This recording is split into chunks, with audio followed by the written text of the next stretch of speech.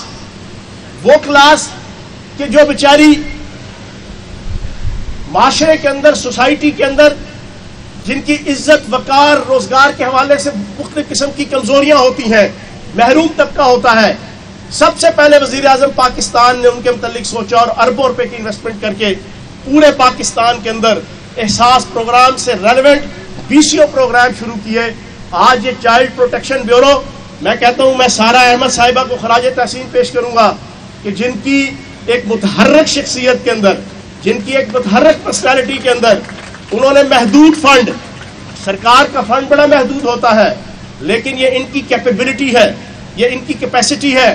یہ ان کا ایموشنز ہیں، ایمبیشنز ہیں، اور یہ اتنی انتھوزسٹک ہے کہ انہوں نے فنڈنگ کے ذریعے سے، ڈونیشن کے ذریعے سے یہاں پر ایک زبردست قسم کا جناب ایٹماسفیئر بنایا. لا میکنگ سے لے کے مختلف قسم کا انفراسٹرکچر یہاں پر لے کے آئی کہ جو اس سے پہلے کوئی نہیں لے کر آیا تھا. تو یہ میں سمجھتا ہوں کہ وزیر اعظم پاکستان عمران خان صاحب اور سردار عثمان بزدار صاحب کی بہترین چوائس ہیں اس ادارے کی چیئرپرسن کے حوالے سے سارا احمد صاحبہ.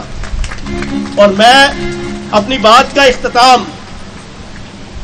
اس موقع پہ میں ایک دلچسپ بات لازمی کروں گا، کیونکہ دلچسپ بات نہ کروں تو میری گفتگو بھی ختم نہیں ہوتی اور وہ سارے بیٹھے ہوئے ہیں اینکرز اور رپورٹرز. یہ رافیل طیارے لے کر آئے انڈیا والے 5 فرانس سے، اور لانے کے بعد ان کی اٹکیلیاں ختم نہیں ہو رہی، ان کی شوخیاں ختم نہیں ہو رہی. کبھی ان کا کرکٹر ایک جو ہے نا وہ کیا، وہ گوتم گمبھیر پتہ نہیں کیا نام ہے، مجھے تو ان کا نام بھی نہیں پتا، کبھی وہ ٹویٹ کر رہا ہے وہ 5 طیارے اڑتے ہوئے کہ جناب ہن پتہ نہیں اس خطے میں کیا ہو جائے گا. کبھی ان کا کوئی فنکار، کبھی کوئی گلوکار، کبھی کوئی اداکار، کبھی کوئی آریہ گورف ہے کہ ان کا سابق ڈائریکٹر انتہائی متعصب قسم کا را کا، کبھی وہ ٹویٹ کرتا ہے. تو میں نے وہ انڈین را کے اس نے ٹویٹ کیے نا طیاروں کے ساتھ کہ جناب اب ہم بڑے پاورفل ہو گئے، تو میں نے اس کو ٹیگ کر کے ری ٹویٹ کیا آج سے 4 دن پہلے. میں نے کہا میجر گورف آریہ، ٹھیک ہے تم نے 5 طیارے لے لیے رافیل طیارے، لیکن ایک بات یاد رکھنا، ان کو پاکستان کی طرف مت بھیجنا. اگر پاکستان کی طرف بھیجو گے تو 27 فروری 2019 کو پاکستان کے شاہینوں نے کشمیر کی فضا کی پردہ سکرین پہ ایک فلم بنائی تھی طیارے زمیں پر. تمہاری بالی ووڈ نے فلم بنائی تھی تارے زمیں پر. وہ تارے زمیں پر عامر خان کی مووی اتنی سپر ہٹ نہیں ہوئی جتنی پاکستان ایئر فورس اور پاکستان کے شاہینوں نے 27 فروری 2019 کو کشمیر کی فضاؤں میں طیارے زمیں پر فلم بنائی تھی. میں نے کہا ان رافیل طیاروں کو پاکستان کی طرف مت بھیجنا، ورنہ طیارے زمیں پر پارٹ 2 جو ہے وہ تمہیں دیکھنے کو مل جائے گی. ہمیں تم یہ بتاتے ہو، اس کے لیے جذبہ چاہیے. تمہارے پاس اکوپمنٹ ہوگا، جتنا مرضی اسلحہ اکٹھا کر لے یہ نریندر مودی اور یہ دریندر مودی، اس خطے کا ہٹلر، جتنے مرضی ٹینک تم اکٹھے کر لو، جتنی مرضی توپیں اکٹھی کر لو، تم ان بچوں کا مقابلہ نہیں کر سکتے. ان بچوں کا کس طرح، آج میں آپ کو بتاؤں گا ان بچوں کی شان کیا ہے. 1965 کی جنگ تھی،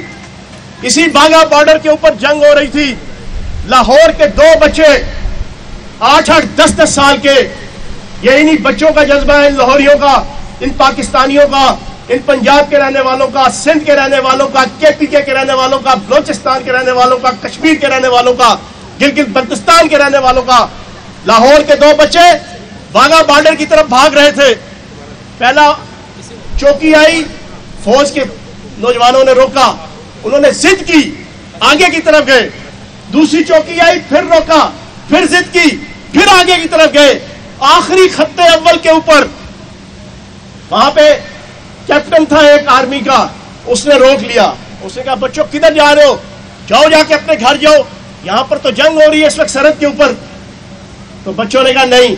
ہمیں اپنے کمانڈر سے ملاؤ، ہم ان سے بات کریں گے.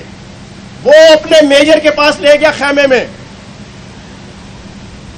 تو میجر نے پوچھا بچوں تم ادھر کیا کر رہے ہو، یہاں پہ گولی بارود ٹینک توپیں سب کچھ گرج برس رہی ہیں، تمہیں اپنی جان کی فکر نہیں. تو بچوں نے کہا انکل ہمیں ہمارے ماں باپ نے